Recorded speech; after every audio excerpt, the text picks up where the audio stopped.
welcome in right now Bob Kendrick, president of the Negro Leagues Baseball Museum. Bob, it's Brian Kenny. Good to have you back on the show. Brian, great to be with you, man. Thanks so much for having me. I want you just to explain again, especially for like younger viewers out there, how important it is to the legacy of not just Jackie Robinson, but the Negro Leagues, of players in that time. How important is it to the legacy to have a Jackie Robinson Day? Oh, it's tremendously important and impactful thanks to the great work that Major League Baseball has done so that we would never forget Jackie Robinson. What Jackie Robinson did the day that he walked on that field as a member of the Brooklyn Dodgers not only changed the face of baseball, but it helped change this country for the better. You see, we make the assertion that Jackie's breaking of the color barrier wasn't just a part of the civil rights movement. It was actually, Brian, the beginning of the civil rights movement, and it changed things dramatically in this country. And he so beautifully and courageously demonstrated that with opportunity, we could all excel. And so the baseball field kind of created that window of opportunity, and then the rest of our nation started to take notice, and it opens up things dramatically. Now, there's still work to be done, but what Jackie did was laid a tremendous foundation. Well put. We're fortunate, Bob, as well. We still have Rachel Robinson with us, 100 years old. What is it like to interact with Rachel? Oh, man, that's baseball royalty. Yeah, that's human royalty, to be honest. And I'll never forget, the first time I met her was here in Kansas City at the grand opening of the Negro Leagues Baseball Museum, November of 1997. And I've been blessed in this role and my involvement with this museum to have met some incredible people. She is right there at the top of the list. As a matter of fact, her and Henry Aaron would be 1A and 1B on this list because Henry is my all-time favorite baseball player and my childhood idol. But you knew you were in the presence of greatness. And again, I don't know if she gets enough credit because she was Jackie's rock. And so Jackie publicly never broke down, but you can rest assured that she was the shoulder he cried on when he got home, and all of the things that she were able to do and absorb. It's amazing. She was a pillar. And it's wonderful that she is still with us, and the grace and the beauty and everything that she exudes. I mean, you feel it when you are around her. You also were talking about getting the message out to a new generation, because the new generation doesn't know. People also can just forget. But there's a Negro League storyline now in a video game, in MLB The Show. So why is it important to get to that medium? Outside of the fact that old Bob is in a video game, which is actually pretty cool. And I'll be honest, Brian, I never thought I'd see myself in a video game, but it's important that we establish relevancy.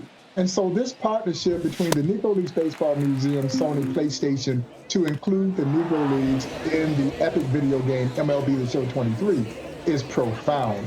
And man, I tell you what, this digital platform is much larger than I think I even gave.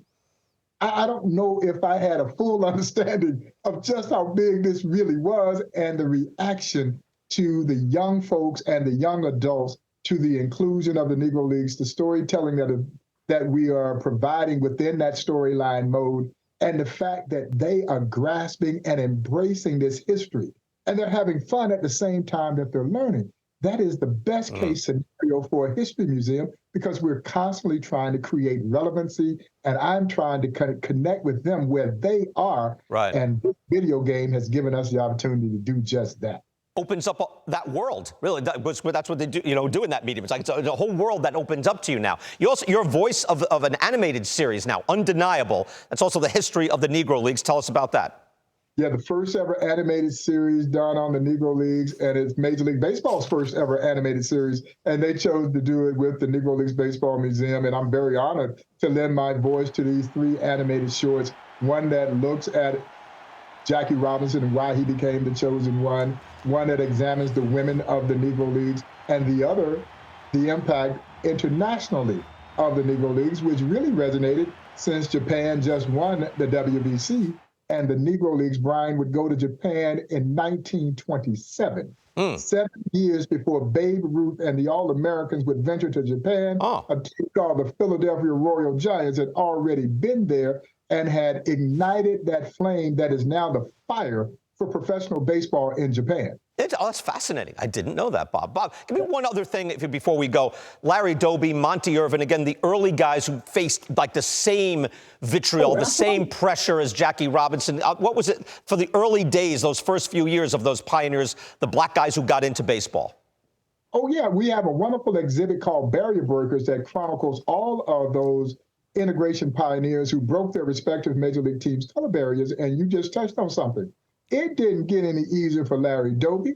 It didn't get any easier for Tomsey Green, who was the last guy to integrate with Boston 12 years after Jackie. Yeah. So, Brian, you're right. They all went through their trials and tribulations as they were trying to blaze a path to pursue their major league careers.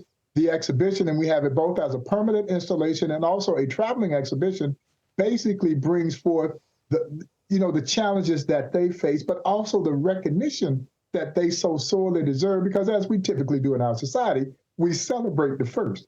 We rarely ever celebrate the second guy. And if you're number 16, you can pretty much forget it. But they deserve to be more than just a footnote in baseball and American history. And it's our job to make sure that we shine light on those integration pioneers as well.